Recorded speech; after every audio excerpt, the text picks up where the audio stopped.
Gold buyers, మీ కష్టాల్లో నమ్మకమైన మీ ఆత్మీయ నేస్తం.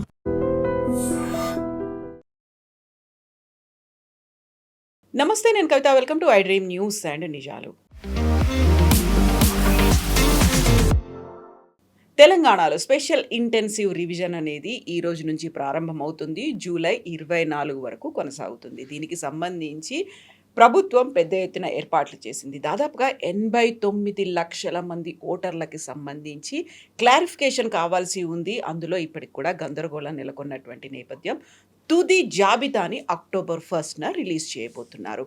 ఇప్పటికే స్పెషల్ ఇంటెన్సివ్ రివిజన్ జరిగిన తర్వాత ఎన్నికల్లో వాటి ప్రభావం కనిపించింది అనేటువంటి వార్తలు వినిపిస్తున్న నేపథ్యంలో తెలంగాణలో ఫేక్ ఓటర్లు లేకుంటే డూప్లికేట్ ఓటర్లు ఎంతమంది ఉండబోతున్నారు, వాటి ఇంపాక్ట్ పార్టీల మీద, ఎలక్షన్స్ మీద ఎలా ఉండబోతోంది. మనతో పాటుగా ఉన్నారు సీనియర్ జర్నలిస్ట్ సురేష్ కొచ్చాతిల్ గారు. సార్ నమస్తే. సో స్పెషల్ ఇంటెన్సివ్ రివిజన్ అనగానే ఇప్పటిదాకా జరిగినటువంటి రాష్ట్రాలు ఎలక్షన్స్ గుర్తొస్తాయి. అందులో చాలా కీలకంగా కనిపిస్తోంది west Bengal and Tamil Nadu. So ఈ రోజు నుంచి స్టార్ట్ అవుతోంది. 89 లక్షల మంది అంటే అందులో ఎంతమంది ఫేక్ డూప్లికేట్ ఓటర్స్ ఉన్నారు?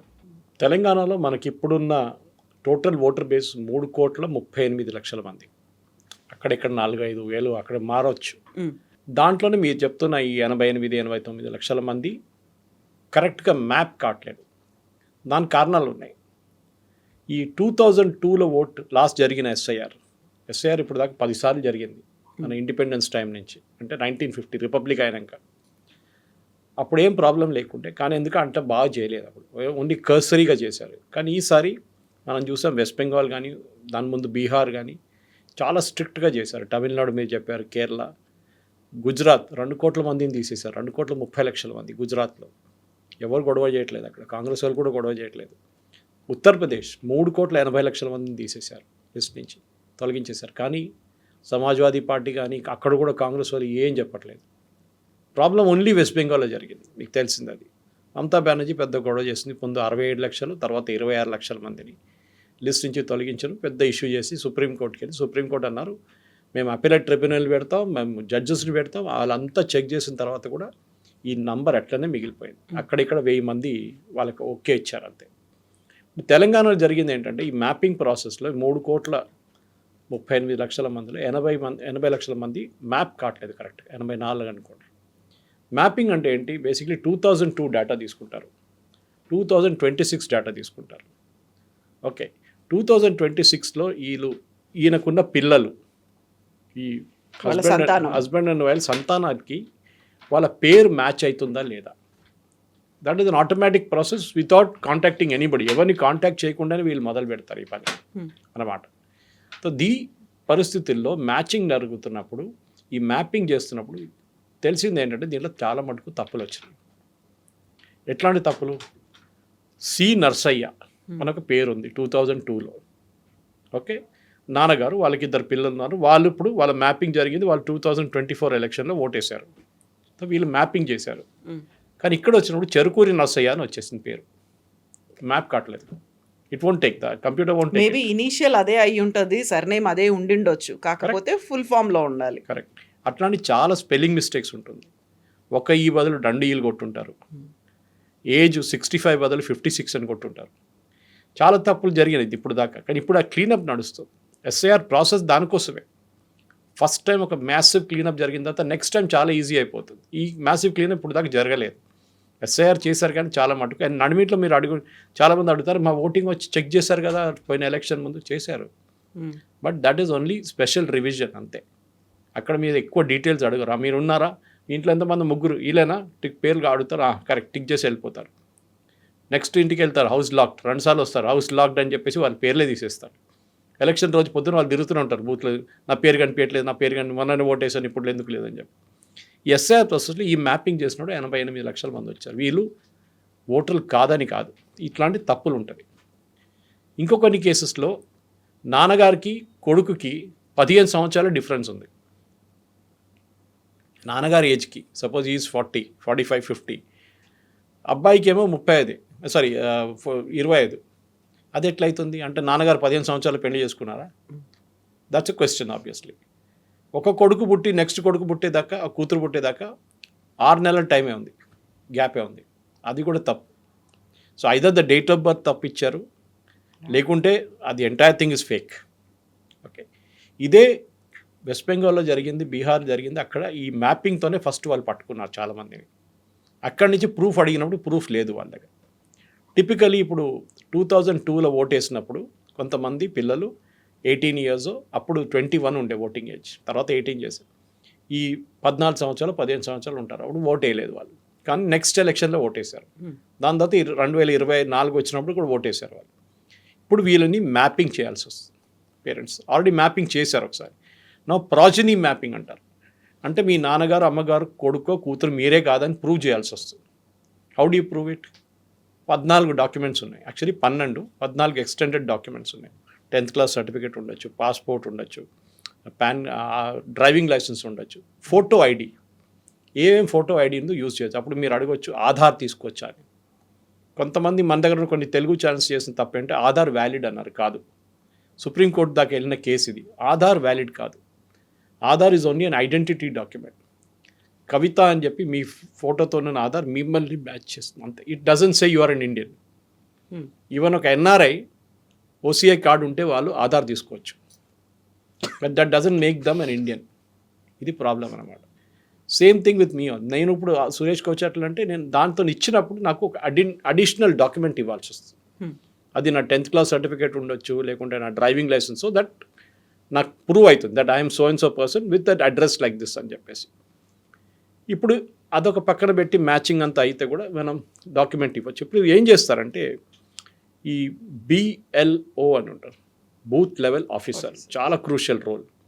వీళ్ళు యూజువలీ జూనియర్ ఆఫీసర్స్ ఉంటారు. వీళ్ళకి చాలా ఎక్స్టెన్సివ్గా ట్రైనింగ్ ఇచ్చారు. ఒక బూత్ లెవెల్ ఆఫీసర్ దగ్గర 800 నుంచి 1000 మంది, ఒక్కొక్కసారి 1100 మంది కూడా ఓటర్స్ ఉంటారు లిస్ట్. వాళ్ళు ప్రతి ఇంటికి వెళ్ళి 3 సార్లు వెళ్ళాలి. ఫస్ట్ టైం ఫామ్ ఇవ్వడానికి వెళ్ళాలి.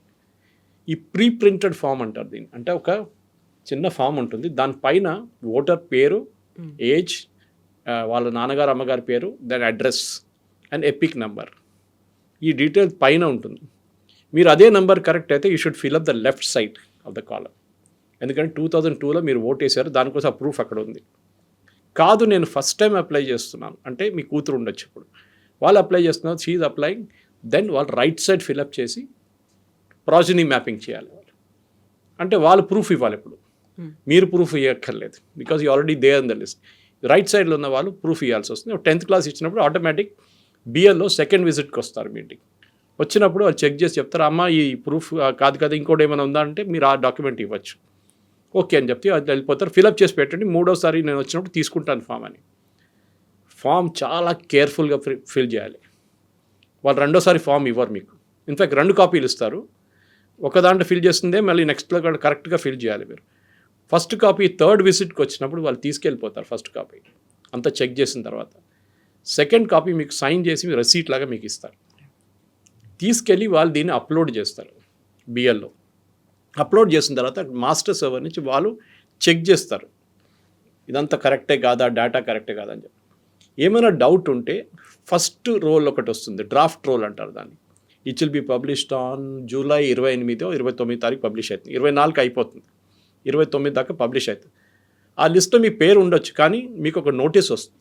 భయపడకండి, మీ పేరు ఉంటేనే అది చాలా పెద్దది, మీరు భయపడక్కర్లేదు. ఏదో ఒక చిన్న తప్పు జరిగి ఉంటుంది ఎక్కడో, వాళ్ళకి డౌట్ వచ్చి ఉంటుంది చెక్ చేసిన వాళ్ళకి, దట్ ఈ పేరుతో ఏదో మిస్టేక్ ఉంది చెప్పినట్లని. నాన్నగారి పేరు స్పెల్లింగ్ మిస్టేక్ కావచ్చు, నెంబర్స్లో చేంజెస్ కావచ్చు, ఆధార్లో తప్పు ఉండొచ్చు, మీరు ఆధార్ ఇచ్చి ఆధార్తో ఉన్న లింక్ డాక్యుమెంట్ తప్పించుంటారు, ఇదంతా జరుగుతుంది.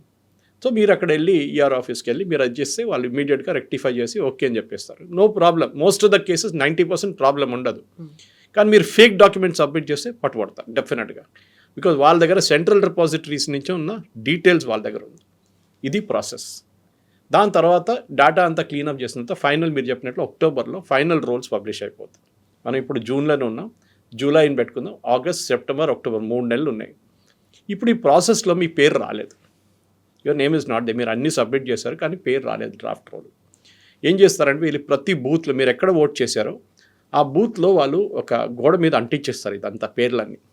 అది కాకుండా ఈ బ్లాక్ లెవెల్ ఏజెంట్స్ అని ఉంటారు, బూత్ లెవెల్ ఏజెంట్స్. ఈ బూత్ లెవెల్ ఏజెంట్స్ అని పొలిటికల్ పార్టీస్ నుంచి. మన దగ్గర తెలంగాణలో 12 పొలిటికల్ పార్టీస్ రికగ్నైజ్ ఉన్నాయి. దాంట్లో చిన్న చిన్న పార్టీస్ కొన్ని ఉన్నాయి. బీఎస్పీ, ఎన్సీపీ, సిపిఎం, సిపిఐ, వీళ్ళ రిప్రజెంటేటివ్స్ ఎక్కువ రారు. బీజేపీ, బీఆర్ఎస్, కాంగ్రెస్ పక్కా వస్తారు, ఎంఐఎం కూడా. వీళ్ళకి ట్రైనింగ్ ఇచ్చారు ఎలక్షన్ కమిషన్ కూడా. అపార్ట్ ఫ్రమ్ బిఎల్ఓ, బిఎల్ఏస్ కూడా ఇచ్చారు. మీ రోల్ ఏంటి? మీరు బిఎల్ఓస్తో సహా వెళ్ళొచ్చు ఇంటికి, ఎందుకంటే మీ ఏరియాలో ఉన్నప్పుడు మీకు వీళ్ళందరూ తెలుసు. ఓకే, వీళ్ళు నా ఫ్రెండ్, వీళ్ళు మేము ఎప్పుడు కలుస్తుంటాం, ఓకే, మా ఫంక్షన్స్కి వస్తే ఏదైనా ఒక లింక్ ఉంటుంది. అది బిఎల్ఎస్కి చెప్తారు. మీరు ఏమైనా తప్పు ఉంటే అక్కడే పాయింట్అవుట్ చేయండి, వీళ్ళని హెల్ప్ చేయండి, ఫామ్ ఫిలప్ చేయడానికి హెల్ప్ చేయండి. ఎందుకంటే బిఎల్ఓ చాలా 1000 ఫామ్లు ఫస్ట్ డిస్ట్రిబ్యూట్ చేయాలి, దాని తర్వాత ఆ ఇంటికి వెళ్ళాలి. ఓకే, అప్పుడు రెండో విజిట్ మళ్ళీ కలెక్ట్ చేయడానికి వెళ్ళాలి. ప్రతిరోజు 9 గంటలు పనిచేస్తే కూడా మీరు 1000 ఇళ్ళు కవర్ చేయలేరు మీరు. So they have to rush from one place to another అనమాట. కొంతమంది మీరు వినుంటారు, సూసైడ్ చేసుకున్నారు, అదని కేసు జరిగింది చాలా మటుకు, ప్రెషర్తో తట్టుకోలేము మేము అని చెప్పేసి. అది బహుశా జెన్యున్ ఉండొచ్చు, కానీ fake, most of them turn out to be fake. ఇదంతా అయిన తర్వాత మీ పేరు లేదు. అప్పుడు మీరేం చేయాలంటే మీరు ఒక అపీల్ చేయవచ్చు ఈఆర్ఓకి. Okay, that's a next BLO తర్వాత ఈఆర్ఓ వస్తుంది, ఎలక్టరల్ ఆఫీసర్. ఆయనకి అపీల్ చేసి నా పేరు లేదండి, this was my details are given, కానీ నా పేరు రాలేదు. ఆయన చెక్ చేసి ఈ కాల్ ద బిఎల్ఓ పిలిపించి చెక్ చేస్తారు ఎందుకు జరిగిందని. కానీ ఈ అపీల్ అనే ప్రాసెస్ 15 రోజులు, అంటే లిస్ట్ వచ్చిన తర్వాత 15 రోజుల లోపల మీరు అపీల్ చేయాలి ఇమీడియట్. మీరు నెల తర్వాత 2 నెలల తర్వాత కాదు. అపీల్ చేసిన సపోజ్ హీ డిక్లైన్స్, ఆయన అంటారు లేదు అంతా ఫేక్, ఇది మేము తీసుకోనంటే, దెన్ మీరు సిఈఓకి అపీల్ చేయొచ్చు, చీఫ్ ఎలక్టరల్ ఆఫీసర్ తెలంగాణకి. అక్కడ మీరు విత్ ఇన్ 1 మంత్ అపీల్ చేయాలి. అంటే ఇక్కడ 15 డేస్ అయిన తర్వాత అపీల్ రిజెక్ట్ అయినప్పుడు అక్కడి నుంచి 1 మంత్ మీరు సిఇఓకి అపీల్ చేయాలి. This is the process. ఇది చేస్తే ఏ ప్రాబ్లం ఉండదు. నేను అనుకుంటాను మన దగ్గర ఉన్న 3,38,00,000లో ఒక 60 నుంచి 70 లక్షల మంది లిస్ట్ నుంచి బయటకు వెళ్తారు. దాని కారణాలు నేను చెప్తాను, ఇంకా ఎక్కువే ఉండొచ్చు కూడా. ఒకటి, తెలంగాణలో మన దగ్గర ఉన్న స్టాటిస్టిక్స్ ప్రకారం ప్రతి సంవత్సరం 25,000 నుంచి 30,000 మంది చనిపోతున్నారు. న్యాచురల్ ప్రాసెస్, ఓల్డ్ ఏజ్ ఉండొచ్చు, యాక్సిడెంట్స్ ఉండొచ్చు, ఏదైనా ఉండొచ్చు, న్యాచురల్. దీంట్లో మీరు 24 సంవత్సరాలు మల్టిప్లై చేస్తే it comes to around 55 lakhs, 55 లక్షలు వస్తుంది. దాంట్లో మనం 10 లక్షలు రెగ్యులర్ రివిజన్లోనే పోయింది అనుకోండి. ఒక ఇంటికి వెళ్ళినప్పుడు వాళ్ళ పేర్లు అడుగుతున్నప్పుడు ఈ 4వ పేరు ఏంటమ్మా, ఆయన చనిపోయారండి, ముసలాయన ఉండే చనిపోయారు, అచ్చా చెప్పి ఆయన కట్ చేసేస్తారు పేరు. సో అట్లా ఒక 10% పోయి ఉంటుంది. వీల్ రిమూవ్ 5 to 7 lakhs, అప్పుడు కూడా ఒక 45 లక్షలు మిగిలిపోతుంది. దీంట్లో 4 కేటగిరీస్ ఉంటుంది ఎలక్షన్ చెకింగ్లో. ఫస్ట్ ఇస్ మీ ఇంటికి వచ్చినప్పుడు యాబ్సెంట్, మీరు లేరు అడ్రస్లో, you moved out. Second is duplicate voters. చాలామంది మన దగ్గర ఉన్నారు. నేను ఇవాళ వెళ్ళినప్పుడు ఒక స్టూడియోలో అక్కడ ఒక అబ్బాయికి ఇక్కడ ఉంది, అక్కడ ఉంది, ఓకే, తెలంగాణలో ఒకటి ఉంది, ఆంధ్రాలో ఒకటి ఉంది. ఓకే, వాళ్ళు తప్పు కాదు, వాళ్ళేమనుకుంటారు, ఎవరు పట్టింది, నేను ముందు అక్కడ ఉన్నప్పుడు ఉండే కాడు, మా నాన్నగారు అమ్మగారు అన్నారు డ్రాప్ చేయకూడదు, నీది రేషన్ కార్డు అక్కడ ఉంది, నీకు ఏదైనా గవర్నమెంట్ స్కీమ్లో వస్తే మళ్ళీ అది ప్రాబ్లం అవుతుంది. ఇక్కడ వచ్చినప్పుడు ఆయన ఇక్కడ కూడా చేసుకున్నాడు ఓటింగ్. అది తప్పు. It's a criminal act. I mean you can be punished. 1 సంవత్సరం దాకా జైలు శిక్ష ఉండొచ్చు. సో ఫస్ట్ స్టెప్ ఏం చేయాలంటే, మీరు అట్లాంటి పరిస్థితులను బిఏలోకి చెప్పండి. లేకుంటే మీరు అక్కడ వెళ్ళి ఆన్లైన్ వెళ్ళి ఫామ్ 8 అని ఒక ఫామ్ ఉంటుంది. ఆ ఫామ్లో మీ డీటెయిల్స్ ఫిలప్ చేసి, పేరు, ఎపిక్ నెంబర్ ఫిలప్ చేసి డిలీట్ అని చెప్పి ఆప్షన్ ఇచ్చేసేయాలి. వాళ్ళు డిలీట్ చేసేస్తారు వాళ్ళు. Okay, because you are moved from Ongole for example to Hyderabad. అప్పుడు హైదరాబాద్ మీరు ఓటర్ అయ్యి, టెక్నికలీ మీరు ఎక్కడ ఉన్నారో లాస్ట్ 6 నెలలు అక్కడే మీరు ఓట్ వేయాలి. కానీ చాలామంది చేయరు, ఎస్పెషల్లీ ఊరి నుంచి వచ్చిన. నేను చెప్పండి, కారణాలు చాలా ఉన్నాయి. తెలిసే మాకు అక్కడ మా అన్ని అక్కడ ఉంది, మా పొలాలు అక్కడ ఉంది, మా డాక్యుమెంట్ రేపు ఏదైనా ప్రాబ్లం అయితే యాక్చువల్లీ ఓటర్ ఐడి కార్డ్ పనికి రాదు దానికంతా. కానీ సైకలాజికలీ వాళ్ళు అట్లా చేస్తారన్నమాట. ఇది ఇట్లా ఉన్నాయి, ఇంకా చాలా ఉన్నాయి రీజన్స్. కానీ ఒకడొకటి చెప్పుకుంటే మొత్తం యాక్చువల్లీ ఎడ్యుకేట్ చేయాలి పబ్లిక్. ప్యానిక్ చేయకండి. That is my main. నేను 2014లో కవిత గారు పెబల్ సిటీ, పీరాన్ చెరువు, గోదావరి హోమ్స్, ఎన్సిఎల్, ఇక్కడ మన పైప్ లైన్ రోడ్, కొంపల్లి, ఇక్కడ చాలా 5-6 గేటెడ్ కమ్యూనిటీస్ అన్నీ తిరిగి ఆల్మోస్ట్ ఒక 1,600 మందిని రిజిస్టర్ చేశాను. Only 6 got rejected, everything got approved. ఆ టైంలో బన్వర్లాల్ గారు IAS was the chief electoral officer Telangana. ఆయన మాకు స్పెషల్ పర్మిషన్ ఇచ్చారు. మేము ఒక 25 మంది ఉన్నాం యంగ్స్టర్స్. కొంతమంది హైటెక్ సిటీ దగ్గర కూర్చున్నారు ఎంట్రన్స్లో, మైండ్ స్పేస్లో. So we had campaign, J A Chaudhary గారు క్యాంపెయిన్ నడిపించారు, లెట్ us vote అనేది. సో మేమేం చేసామంటే మా ప్రతి కంప్యూటర్ ప్రతి ల్యాప్టాప్కి ఒక ఐపీ అడ్రస్ ఉంటుంది, మీరు ఎక్కడి నుంచి యూజ్ చేస్తున్నారని. ఆ ఐపీ అడ్రస్ ప్రకారం మేము that is your connected to WiFi or anywhere, IP address మేము ఇచ్చేసాం. సో వాళ్ళు ఏం చేశారంటే మా ల్యాప్టాప్ బ్లాక్ చేయలేదు, లేకుంటే మీరు లిమిట్ చేసి ఉంచలేదు. ఎందుకంటే మీరు 2, 3, 4 ఫైల్ చేయొచ్చు. సడన్గా మీరు 1500 ఫైల్ చేస్తున్నారు కానీ వాళ్ళకి డౌట్ వస్తుంది. So they remove it for us. So we had easy access అనమాట. సో బహుశా నా అపీల్ ఏంటంటే మన దగ్గర ఉన్న రెసిడెంట్స్ అసోసియేషన్ కానివ్వండి, gated community apartments, even residential కాలనీస్లో వీళ్ళు ఒక సెన్సిటైజేషన్ ఒక సెషన్ పెట్టాల్సి వస్తుంది. వాళ్ళ దాంట్లోనే పెట్టి వీళ్ళు వచ్చినప్పుడు ఏం చేస్తారు, మీరు ఎట్లా బిహేవ్ చేయాలి, ఎందుకంటే ఇవాళ నుంచే మొదలవుతుంది. సో ఇంకోటి చాలా ఇంపార్టెంట్ మర్చిపోయారు, ఈ ఫామ్ ఇస్తున్నప్పుడు ఈ ఫామ్లో ఫస్ట్ ఒక బ్లాక్ అండ్ వైట్ ఫోటో ఉంటుంది. అది మన ఆధార్ కార్డు కన్నా దారుణం ఉంటుంది మన ఫోటో. ఆ ఫోటో ఇప్పుడు యూజ్ చేయలేము ఎందుకంటే అదంతా క్వాలిటీ హొరబుల్ ఉంటుంది. సో ఇప్పుడు ఎలక్షన్ కమిషన్ కలర్ ఫోటోలు పెడుతున్నారు. సో మీరు ఒక పాస్పోర్ట్ సైజ్ కలర్ ఫోటో రెడీగా పెట్టుకోండి, అది అంటించాలి ఫామ్ మీద, స్టేపుల్ చేయకూడదు. This is one precaution. So ఇది చేసిన తర్వాత అఫ్కోర్స్ వాళ్ళు వచ్చి చెప్తారు, BLO will come and educate you and all this. కానీ మన వైపు నుంచి కూడా కొంచెం మన ప్రేక్షకులకు మనం చెప్పాల్సి వస్తుంది. ఎగ్జాక్ట్లీ. ఒక రకమైనటువంటి ప్యానిక్ అనేది కనిపిస్తుంది. వెస్ట్ బెంగాల్, ఆ తర్వాత తమిళనాడు చూసిన తర్వాత అక్కడ ఉన్నటువంటి ప్రభుత్వాలు పోయి సరికొత్త ప్రభుత్వాలకి రావడానికి కూడా కారణమే ఎస్ఐఆర్. దానివల్లే బోల్డన్ని ఓట్లు పోయాయి. ఆల్మోస్ట్ 1 కోటి వరకు ఓట్లు పోవడానికి కారణం. కావాలనే కేంద్ర ప్రభుత్వం ఇలా ఏమైనా చేస్తుందా? ఉన్న ఓట్లను తొలగించి వాళ్ళకు అనుగుణంగా ఎవరైతే ఉంటారో వాళ్ళని తీసుకురావడానికే ఎస్ఐఆర్ని తీసుకొచ్చింది అనే వాదన. ఆ 1 కోటి మంది ఎక్కడున్నారు? వాళ్ళు వచ్చి నిలబడాలి కదా ఎక్కడో. 1 కోటి మంది మేము ఉన్నాం, ఈ కాలనీలో 100 మంది ఉన్నాం, మాకు ఓటు ఇవ్వలేదు, లేరు కదా వాళ్ళందరూ బంగ్లాదేశ్ వైపు పారిపోయారు. బీహార్లో కూడా అదే జరిగింది. నేను ఉత్తరప్రదేశ్ ఎగ్జాంపుల్ ఇచ్చాను మీకు. 3,40,00,000 మందిని తీసేశారు, ఎవ్వరు ప్రొటెస్ట్ చేయలేదు అక్కడ. ఇక్కడ ప్రొటెస్ట్ ఒక్కడే వెస్ట్ బెంగాల్లో జరిగింది, ఎందుకంటే దే ఆర్ ఆల్ బంగ్లాదేశీస్. చాలా క్లియర్గా తెలిసిపోయింది, ఎందుకంటే సుప్రీంకోర్టు దాకా వెళ్ళారు. సుప్రీంకోర్టు ఎన్నో ఛాన్సెస్ ఇచ్చారు, మీరు ఫామ్ 6 ఫైల్ చేయండి, ఫ్రెష్ ఫామ్ ఫైల్ చేయండి. Form 6 is a form, online form ఒకటి ఉంటుంది, మీరు ఫ్రెష్గా ఫైల్ చేయొచ్చు దాంట్లో కూడా. అది కూడా చేయలేదు. తీసేసిన వాళ్ళకి ఆపర్చునిటీ ఇచ్చారు సుప్రీంకోర్టు. ఓకే, మీరు అఫిడవిట్ ఫైల్ చేయండి. ఓకే, అది మేము బూత్ లెవెల్లో చేసాం. వాళ్ళు ఇమాజిన్ సుప్రీంకోర్టు అంతా they went all the way out అనమాట. డిస్ట్రిక్ట్ లెవెల్ కోర్ట్స్లో కూడా హెల్ప్ డెస్క్ పెట్టారు వాళ్ళు. అక్కడ మీరు వెళ్ళండి, అక్కడ కొంతమంది జూనియర్ అడ్వకేట్స్ ఉంటారు, మిమ్మల్ని హెల్ప్ చేస్తారు. అన్నీ కలుపుకుంటే వెస్ట్ బెంగాల్లో 330 మంది వచ్చారు. ఎక్కడ ఈ 1 కోటి మంది? చనిపోయిన వాళ్ళు లేచి రారు కదా ఓటు వేయడానికి. It's very there in the record. Duplicate voters తెలిసిపోయింది, ఒకటే పేరుతో అమ్మగారు నాన్నగారి పేరు ఒకటి, ఈయన పేరు ఒకటి, అన్నీ మ్యాచ్ అయిపోయింది ఫోటోలతో సహా. డూప్లికేట్ ఓటర్స్, అబ్సెంటీ ఓటర్స్ లేరు అక్కడ. మైగ్రేటెడ్, ఎప్పుడో 20 సంవత్సరాల ముందు ముంబైకి వెళ్ళి సెటిల్ అయిపోయారు, లేకుంటే యూఎస్కి వెళ్ళిపోయారు, వాళ్ళు లేరు. కానీ ఇంకొక కేటగిరీ ఉంది విచ్ ఇస్ ఇంపార్టెంట్. మీరు గల్ఫ్ లేకుంటే యూరోప్లో ఎక్కడైనా వెళ్ళి మీరు ఉద్యోగం చేస్తున్నారు, యూఆర్ నాట్ మైగ్రేటెడ్, ఉద్యోగం చేస్తున్నారు అక్కడ. ఎవ్రీ ఇయర్ వస్తారు, లీవ్లో వస్తారు, మళ్ళీ వెళ్తారు. కాంట్రాక్ట్ 3 సంవత్సరాలు 5 సంవత్సరాల కాంట్రాక్ట్ ఉంది, మళ్ళీ అది రిన్యూ అవుతుంది. మీరు ఫైల్ చేయొచ్చు, you can even file online. లేకుంటే మీ ఇంటికి ఫామ్ వచ్చినప్పుడు మీ ఫ్యామిలీ నుంచి ఎవరైనా ఫిలప్ చేసి వాళ్ళు సంతకం పెట్టవచ్చు. But they should be a blood relation, అంటే మీ mother, father, wife, husband, whichever it is, వాళ్ళు ఫైల్ చేయాలి, వాళ్ళు సబ్మిట్ చేయొచ్చు ఆన్ యువర్ బిహాఫ్. సో ఈ పర్టికులర్లీ ఎన్ఆర్ఐస్ చాలామంది ఉంటారు, వాళ్ళకి ఇది చాలా పెద్ద ఒక డౌట్ ఉండే, ఎట్లా చేయవచ్చు, మేము అక్కడ ఉన్నాం, ఆన్లైన్ చేయొచ్చు, ఆర్ మీ ఇంట్లో వచ్చిన ఫామ్ వాళ్ళు ఫిలప్ చేసి వాళ్ళు పంపించచ్చు. అఫ్కోర్స్ పాస్పోర్ట్ సైజ్ ఫోటో పెట్టాల్సింది అక్కడ ఒకటి.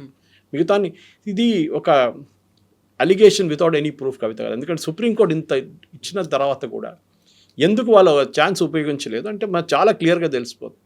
మీరు వెస్ట్ బెంగాల్లో ఉన్న అన్ని కాన్స్టిట్యున్సీ నేను అనాలిసిస్ చేస్తాను, 294 కాన్స్టిట్యున్సీ అనలైజ్ చేస్తాను నేను.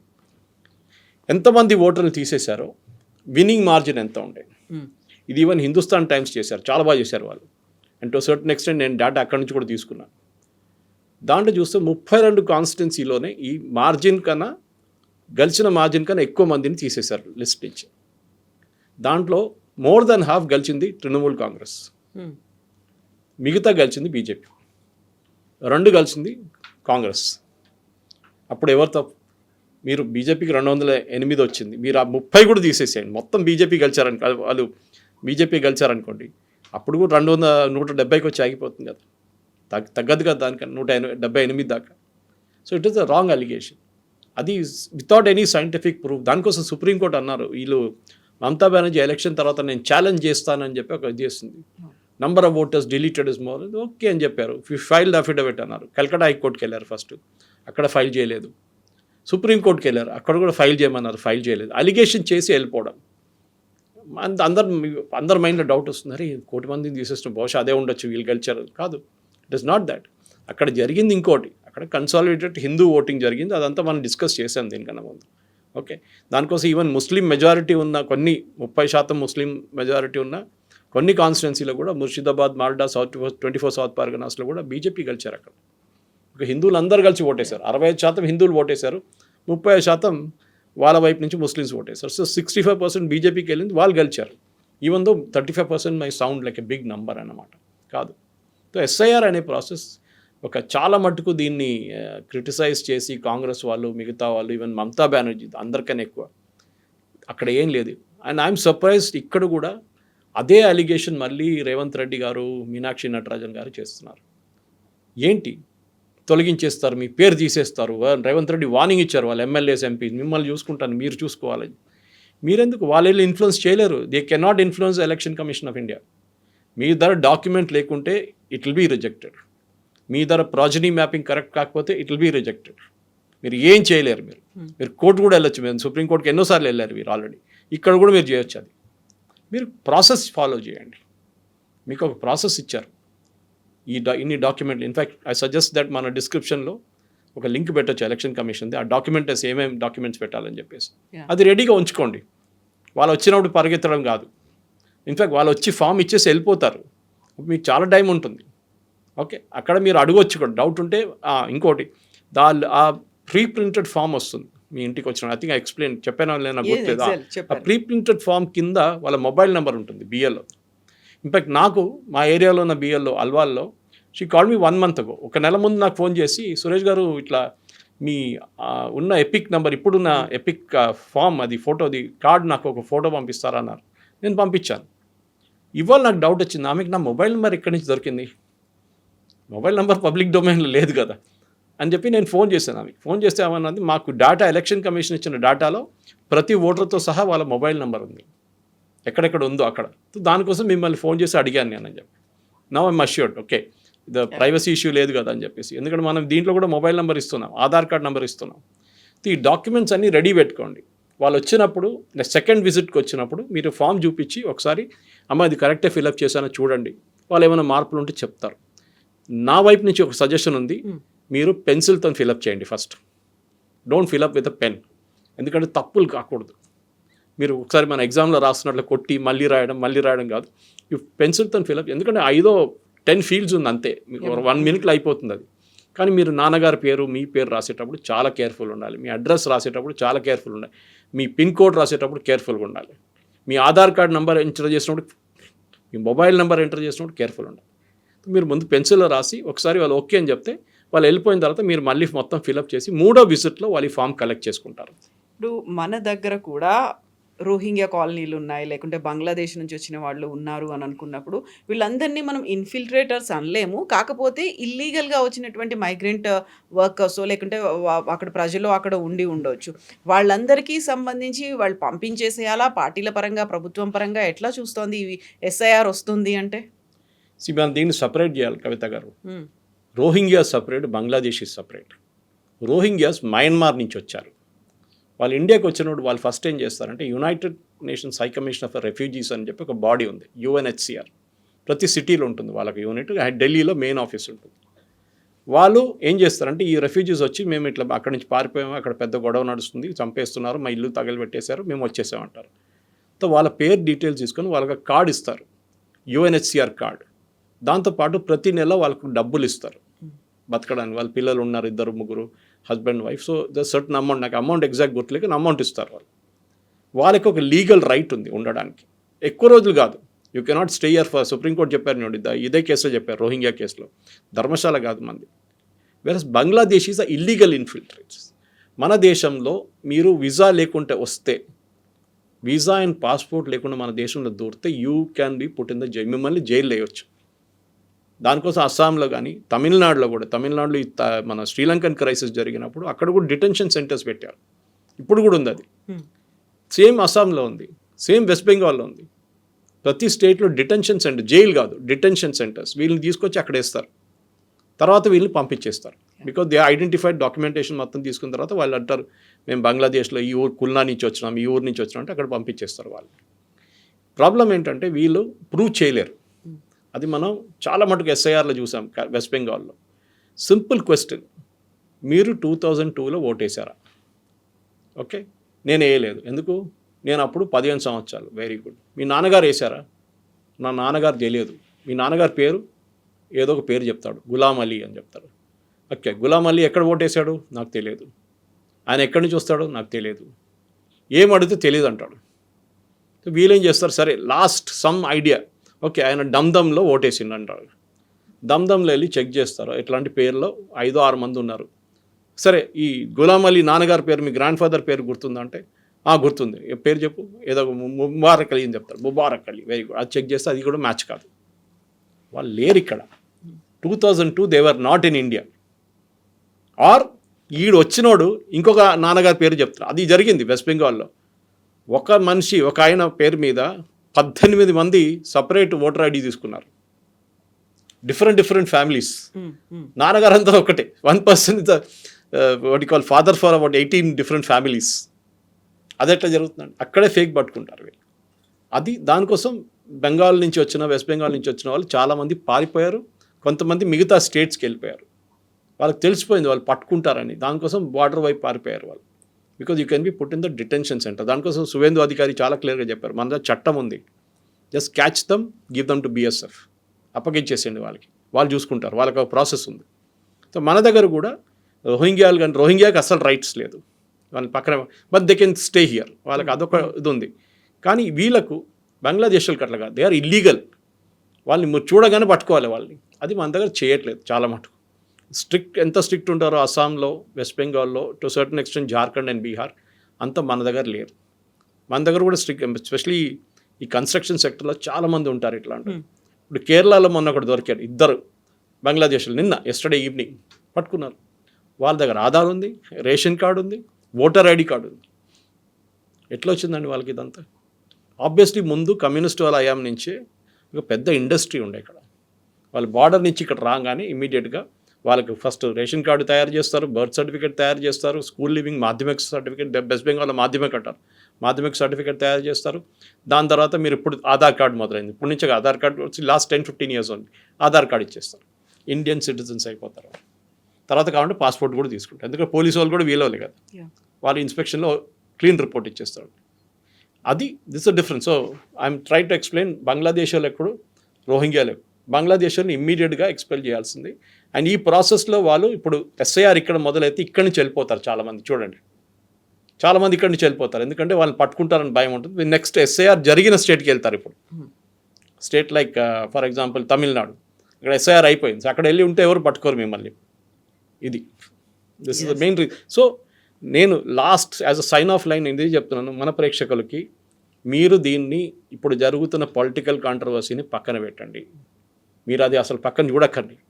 మీ బిఎల్ఎల్ని కాంటాక్ట్ చేయండి. బూత్ లెవెల్ ఏజెంట్స్ ఉంటారు, మీ ఏరియాలో ఉంటారు, మీ ఫ్రెండ్సే ఉండొచ్చు, వాళ్ళని కాంటాక్ట్ చేసి ఈ ఫామ్ ఫస్ట్ వచ్చినప్పుడు మీరు ఆ ఫామ్ తీసుకొని ఎట్లా ఫిలప్ చేయాలని వాళ్ళ దగ్గర అడగండి. అండ్ నేను చెప్పినట్లు పెన్సిల్తో ఫిలప్ చేయండి first time.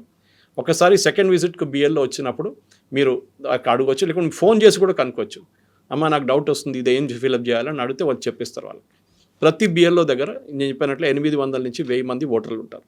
So they have some time, కానీ అంత టైం కూడా ఉండదు వాళ్ళ దగ్గర. కానీ చాలా కేర్ఫుల్ ఉండాలి అండ్ దీన్ని ఇగ్నోర్ చేయకండి. ఇంకోటి, ఆంధ్ర వైపు June 15th మొదలైపోయింది ఎస్ఐఆర్. సో మనకన్నా 15 రోజులు ముందు బంద్ అవుతుంది అక్కడ కూడా.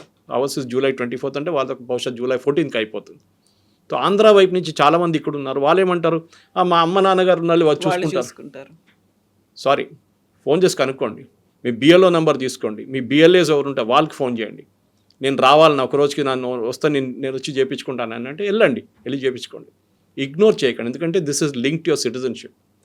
సువేందు అధికారి సుప్రీంకోర్టులో వాళ్ళొక పెటిషన్ పెట్టారు. యాజ్ సూన్ యాజ్ ఈ సుప్రీంకోర్టులో final hearing Bihar and west Bengal జరిగిందో, సుప్రీంకోర్టు ఏమన్నారంటే ఈ ఫైనల్ ఓటర్ లిస్ట్ ప్రతి స్టేట్ గవర్నమెంట్ హోమ్ డిపార్ట్మెంట్కి అప్పగించండి.